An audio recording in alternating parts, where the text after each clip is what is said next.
श्री गुरु अमलानंदाय विद्महे पंढरीनाथाय धीमहि तन्नो अचल ऋषि प्रचोदयात्। अस्मद्गुरुसमारम्भां कृष्णशान्तिपमध्यमाम् श्रीमहाविष्णुपर्यन्तां वन्दे गुरुपरम्पराम्।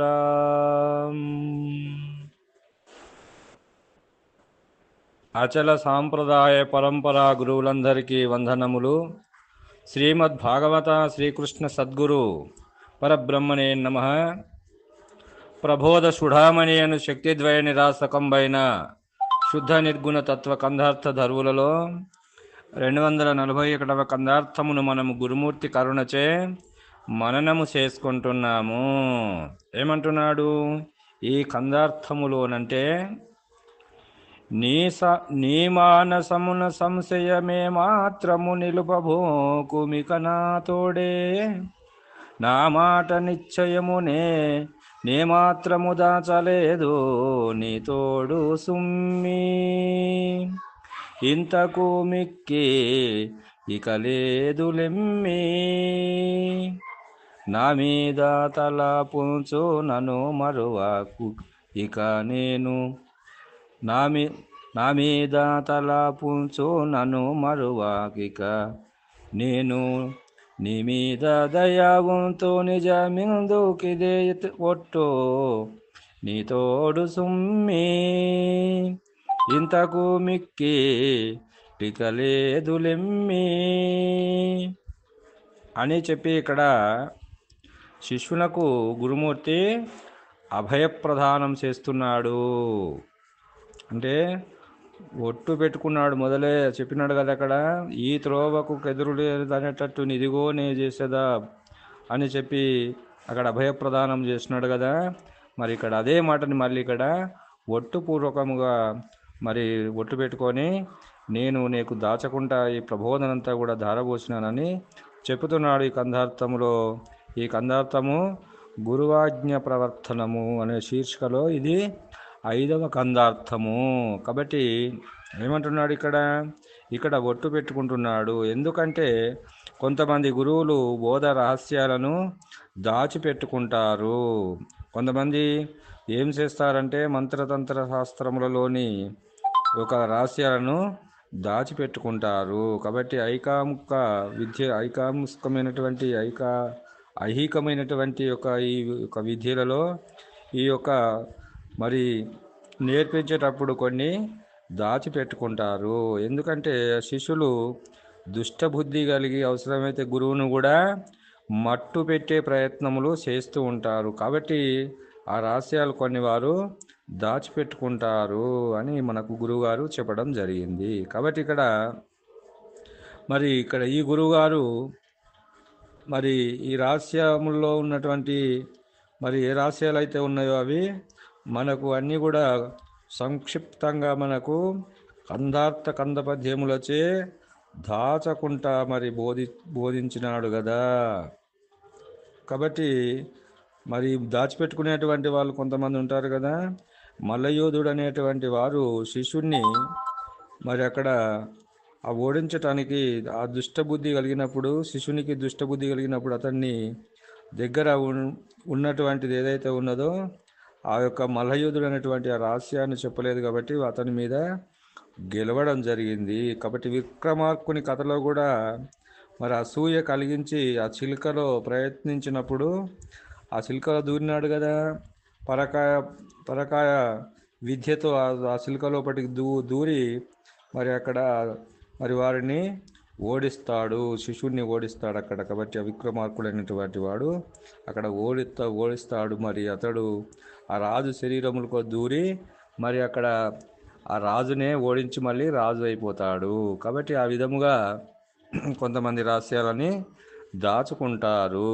కాబట్టి ఆ రహస్యాలు అనేటువంటివి ఇక్కడ గురుమూర్తి ఏమీ దాచుకోకుండా మనకు విన్నవిస్తున్నాడు. కాబట్టి కొంతమంది ఏం చేస్తారంటే ఈ తత్వాలు ఏవైతే ఉన్నాయో ఆ తత్వాలు అది నీకు తెలుసా, మరి నీకు తెలివయి అని చెప్పి కొంతమంది కూడా వాదిస్తారు. కాబట్టి అన్ని విషయాలు సంక్షిప్తంగా మనకి ఇక్కడ తెలియజేసినాడు గురువుగారు. కాబట్టి మరి కొంతమంది 96 తత్వాలు అంటే ఏమిటి, 25 తత్వాలు అంటే ఏమిటి, 36 తత్వాలు అంటే ఏమిటి అని కూడా కొన్ని గ్రామాలలో ప్రశ్నలు వేసి చిక్కుకొని మీ గురువుగారికి తెలియదు, మా గురువు నాకు చెప్పినాడు అనేటువంటి భావంలో కొందరు మరి వాళ్ళు ఆ గురుధర్మం ప్రకారంగా నేను చెప్పాలి కాబట్టి మీరు మళ్ళీ నా దగ్గర ఉపదేశం తీసుకుంటే చెప్తానని చెప్తాడు. కాబట్టి ఇక్కడ 96 తత్వాలు 25 తత్వాలు అనేటువంటివి మనకు భద్రాద్రి రామశతకంలో చెప్పే ఉన్నాడు. కాబట్టి 96 తత్వాలు అనేటువంటి రెండో పద్యంలో చెప్పినాడు కదా, జ్ఞానేంద్రియములు 5 కర్మేంద్రియములు 5 అనేటువంటి విషయంలో ఆ పద్యంలో 96 తత్వాలు చెప్పినాడు.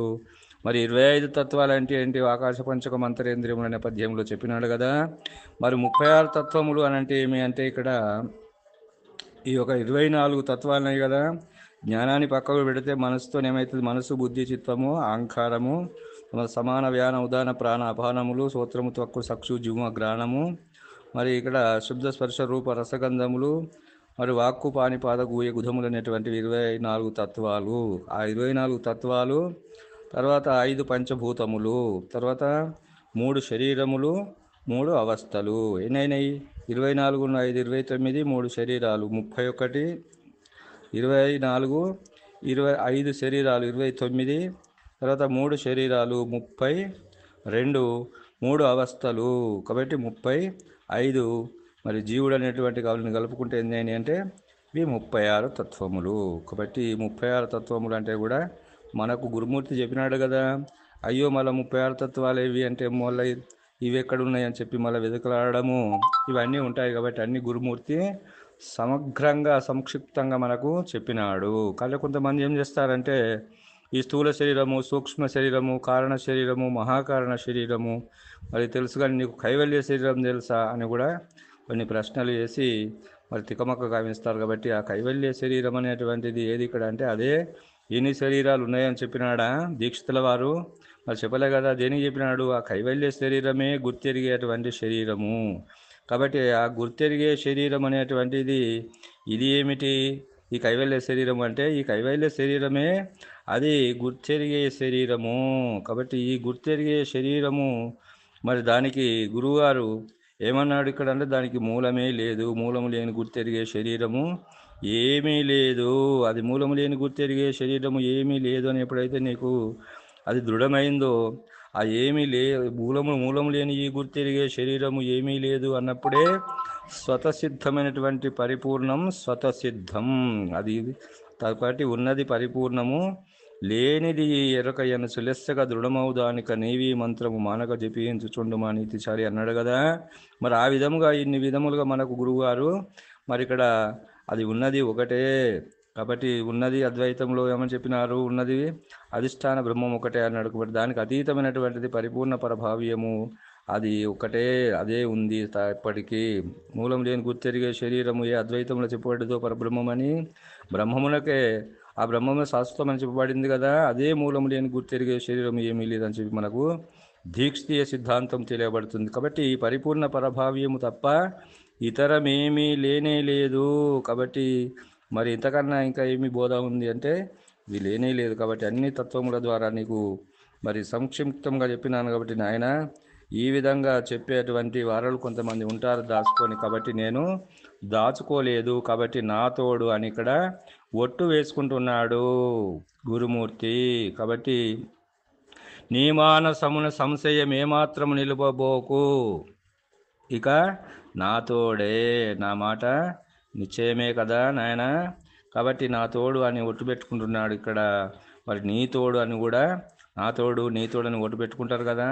ఆ తోడు అనేటువంటిది ఇక్కడ ప్రమాణము. కాబట్టి ఆ ప్రమాణం అనేటువంటిది మరి ఇక్కడ కృష్ణ ప్రభువుల వారు మరి నీ తోడు నాయన నా తోడు నాయన ఇంతకన్నా ఇంకా ఏమీ ప్రబోధ లేదు, ఉన్నది ఉన్నట్టు నీకు ఆ రెండు మంత్రముల యొక్క మరి మా రహస్యము మంత్రార్థము మంత్ర రహస్యము ఆ మంత్రము రహిత విధానం అనేటువంటి దాన్ని కూడా నీకు ఎరిగించినాను. ఇంతకన్నా మిక్కిలే ఇక ఏమీ లేదు అని చెప్పి నా మీద తలుపుంచుము అంటున్నాడు. కాబట్టి ఏమాత్రమున దాచలేదు నీతోడు సుమ్మి, ఇంతకు మిక్కిలిక లేదు లెమ్మి, ఇంతకన్నా మిక్కిలి అనేటువంటిది లేదు నాయన లెమ్ము అని చెప్పి ఆ అభయ ప్రదానం చేసి శిష్యుణ్ణి లేపి నా మీద తలపుంచు నాయన అని చెప్తున్నాడు ఇక్కడ. కాబట్టి నా మీద తలపుంచుము, నన్ను మరవకుము, నన్నే తలంచు, భక్తి తలంచు అంటే ఇక్కడ ఎన్ని మనకు భక్తులు చెప్పినాడు అంటే భావ్య భక్తి, అనన్య భక్తి, ఏకాంతర భక్తి అని చెప్పినాడు. కాబట్టి ఈ భక్తిలో 3 విధములుగా చెప్పినారు కదా.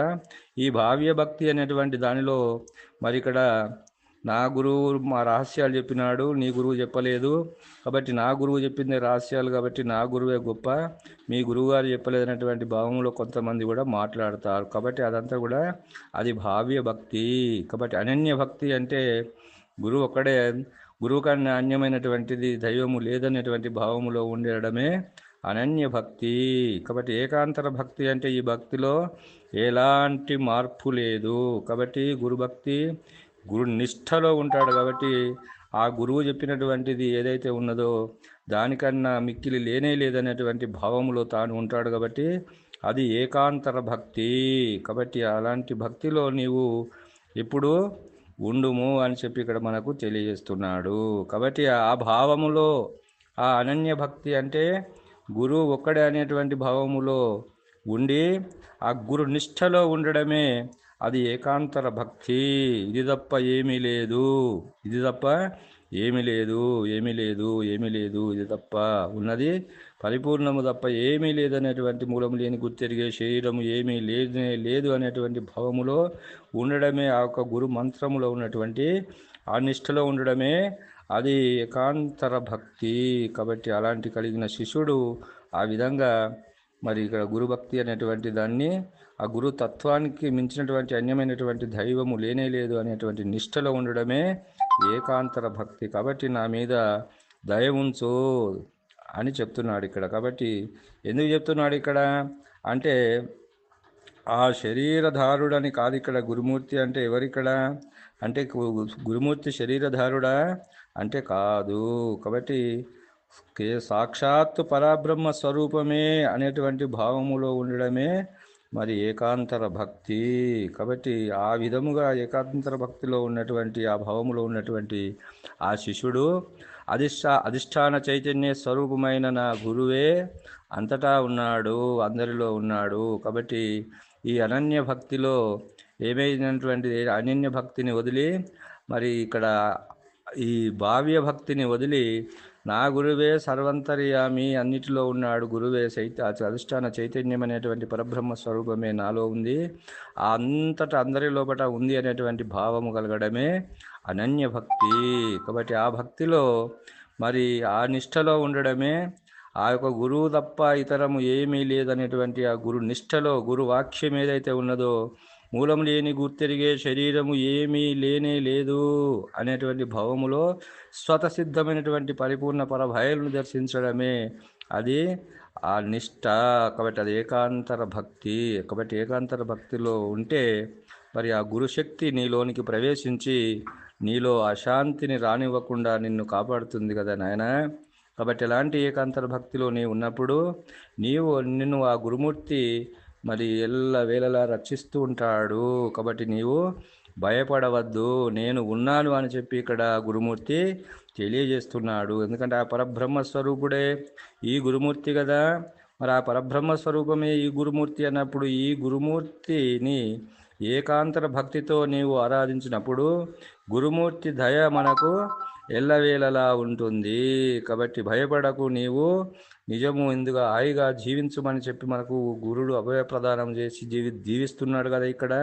కాబట్టి ఆ విధముగా నీవు దయ ఉంచినట్లయితే, నన్ను తలంచినట్లయితే, ఏకాంతర భక్తితో నన్ను కొలిచినట్లయితే నీ మీద ఎప్పటికీ దయ ఉంటుంది. కాబట్టి ఆ యొక్క పరబ్రహ్మ స్వరూపం అనేటువంటిది ఆ గురు స్వరూపమే ఇక్కడ. ఈ గురు స్వరూపము కాబట్టి ఈ గురుమూర్తి దయ ఎల్లవేళలా మనకు ఉంటుంది. కాబట్టి ఆ దయ ఉంచుకోమని చెప్పి ఇక్కడ మనకు తెలియజేస్తున్నాడు. కాబట్టి ఏమంటున్నాడు ఇక్కడ, తలుపుంచు నన్ను మరువాకిక నేను నీ మీద దయ ఉంచు, నిజమెందుకిదే ఒట్టు నీ తోడు సుమ్మి, ఇంతకు మిక్కిలిక లేదు లిమ్మి. ఆ విధముగా నీవు ఉన్నట్లయితే ఆ పరబ్రహ్మ స్వరూపమే ఈ గురుమూర్తి ఉపదేశించినటువంటి ఈ గురుమూర్తి శ్రీ అమరానంద పాటల పండరీనాథ్ గారు అనేటువంటి భావములో మనము ఉన్నందువలననే ఆ దయ మనకు ఎల్లవేళలా ఆ యొక్క అభయప్రదానమే మనల్ని కాపాడుతుంది. కాబట్టి అలా చేస్తున్నాడు ఇక్కడ. మరి గురుమూర్తి ఏమంటున్నాడు ఇంకా, నిజమెందుకు ఇదే ఒట్టు నా మీద దయ కలిగి ఉండు అని అంటున్నాడు. కాబట్టి అని మళ్ళీ అభయప్రదానము చేసి ఒట్టు పెట్టుకుంటున్నాడు. కాబట్టి నిజము ఇందుకు ఈ అభయము నీకు ఎల్లవేళనే నీవు ఉన్నట్లయితే నీకు భయం అనేటువంటిది లేదు నాయన, నీవు హాయిగా జీవించుమని చెప్పి మనకిక్కడ నిజము ఇదే. ఈ ఒట్టు పెట్టు నీవు ఇలా ఉన్నట్లయితే ఎలా ఉండాలి? ఏకాంతర భక్తిలో నీవు నిష్ట చెదరకుండా ఉన్నట్లయితే నిన్ను ఎల్లవేళలా నేను నా దయ నీ మీద ఉంటుంది, నా గురుమూర్తి కృప అనేటువంటిది నీ మీద ఉంటుంది. కాబట్టి నిన్ను ఎల్లవేళలా అది కాపాడుతుంది. కాబట్టి నిజము ఇందుకు ఇదే ఒట్టు మళ్ళీ చెప్తున్నాడు ఇక్కడ. అంటే నిజము ఇదే ఇందుకు మళ్ళీ ఇదే ఒట్టు నీ మీద దయగలిగి ఉంటాను అని మళ్ళీ అభయప్రదానము చేస్తున్నాడు గురుమూర్తి. కాబట్టి మనందరికీ కూడా గురుమూర్తి అభయప్రదానము చేసి భయము వీడి హాయిగా నమ్మియుండుమని ఆదేశించి కర్తృత్వరహిత కర్మాచరణ పద్ధతిని ఆచరిస్తూ మరి నీవు లేని విధానం అనేటువంటిది ఏదైతే ఉన్నదో ఎరక రహితమైనటువంటి విధానములో నీవు జీవనము గడుపుమని ఉంటే నీకు రాగద్వేష భయ భ్రాంతులు అనేటువంటివి నిన్ను అంటుకోవని చెప్పి ఇక్కడ మన గురుమూర్తి అభయప్రదానము మళ్ళీ చేస్తూ మనందరినీ కూడా ఆశీర్వదిస్తూ ఆదేశిస్తున్నాడని చెప్పి ఈ యొక్క కందార్థము ద్వారా మనకు సందేశాన్ని ఇస్తున్నాడని తెలియజేస్తూ ఇంతటితో ఈ కందార్థ భావాన్ని ముగిస్తున్నాను. జై బలో సద్గురు ప్రభు మహారాజుకు జై. సర్వం సద్గురార్పణం.